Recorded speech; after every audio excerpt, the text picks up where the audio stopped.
Ever wondered what to do when that Docusign email lands in your inbox, promising a contract, agreement, or some other important document needing your signature?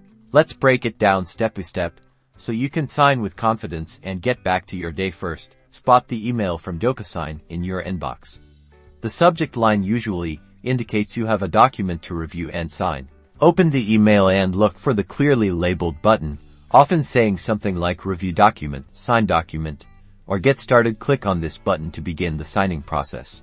This will take you to the Docusign website, where you'll see the document. Read through it carefully, paying attention to all the details. Docusign usually guides you through the signing process with prominent yellow tabs or markers indicating where your action is required.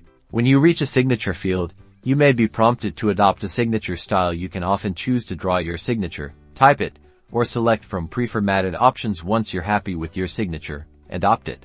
Continue following the prompts, filling in any required fields and clicking on the designated areas. Once you've completed all the necessary actions, locate the Finish button, usually at the top or bottom of the document. Click it to submit your signed document. Docusign will confirm that your document has been signed and submitted. You'll typically receive a confirmation email with a copy of the signed document for your records. Now you're all done.